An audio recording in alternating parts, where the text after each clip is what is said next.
Selamat pagi anak-anakku. Untuk hari ini, pertemuan kali ini kita akan masuk ke modul 2 prakarya kelas 7 dengan materi kerajinan tekstil. Terlebih dahulu, kita akan memahami pengertian kerajinan tekstil. Kerajinan tekstil merupakan karya seni atau kerajinan yang dibuat atau memakai tekstil sebagai bahan utama. Adapun tekstil adalah bahan yang berasal dari serat yang diolah menjadi benang atau kain sebagai bahan untuk pembuatan busana dan berbagai produk kerajinan lainnya. Di sini kita akan membahas tentang tujuan kerajinan tekstil. Sebuah produk kerajinan tekstil tentunya memiliki tujuan-tujuan.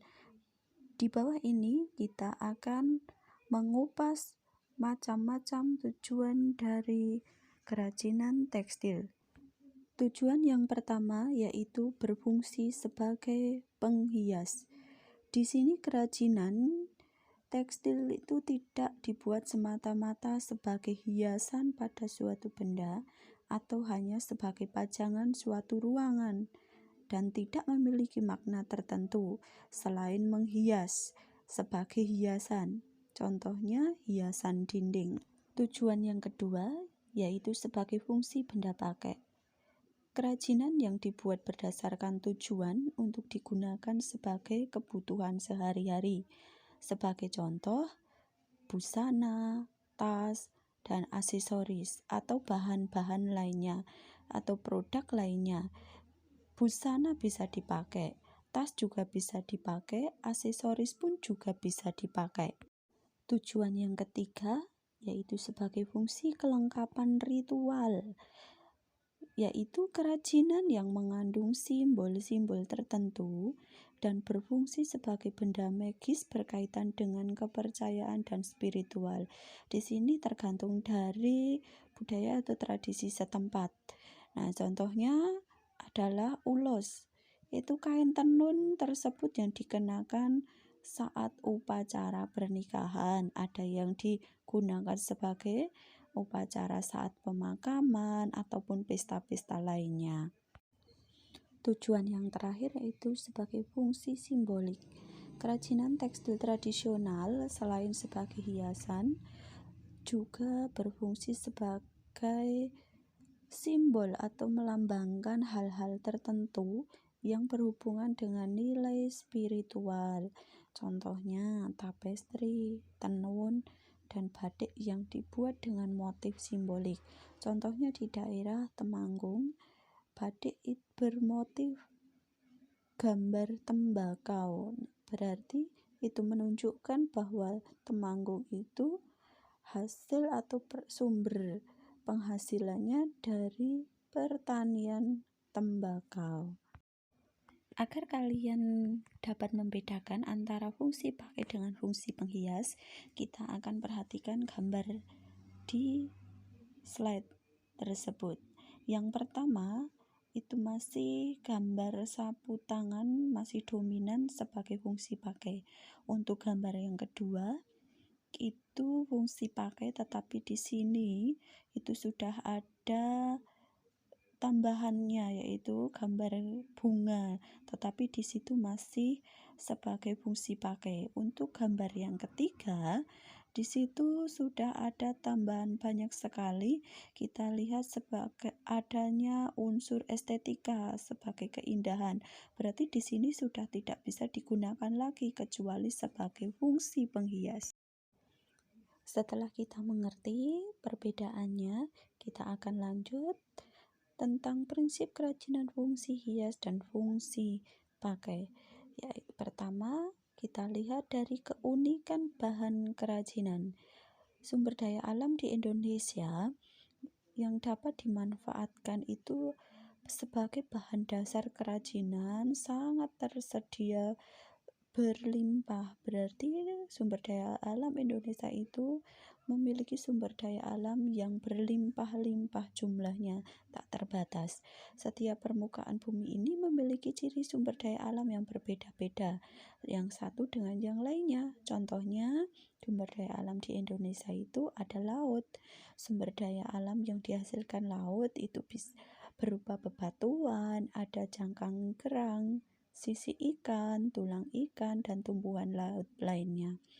Sedangkan sumber daya yang di daratan itu memiliki kekayaan, di antaranya bisa berbentuk kayu, bisa berbentuk logam, bebatuan, ada tanah liat, ada tumbuhan serat, dan masih banyak lagi.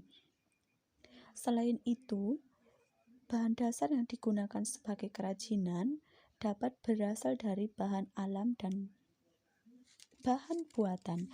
Adapun bahan alam itu bisa berupa organik dan bisa berupa anorganik.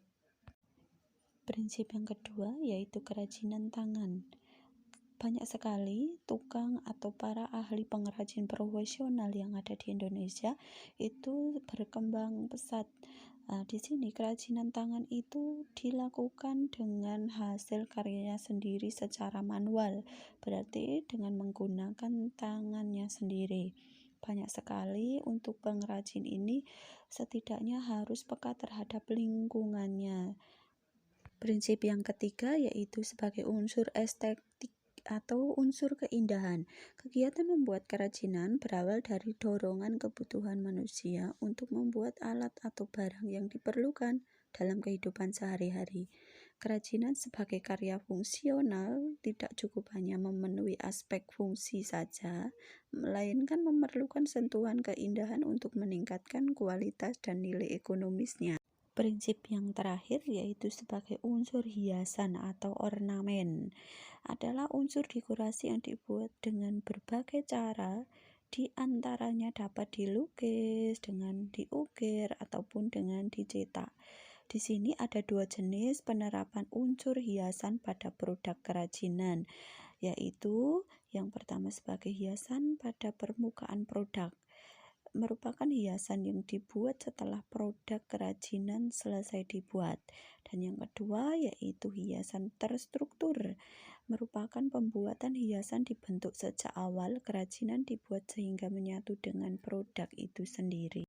Selanjutnya yaitu jenis dan karakteristik kerajinan tekstil. Jenis rancangan sebuah kerajinan tekstil dapat diwujudkan dalam kesatuan bahan dan teknik. Adapun dalam merancang pembuatannya harus memiliki teknik-teknik tertentu. Yang pertama yaitu struktural teknik.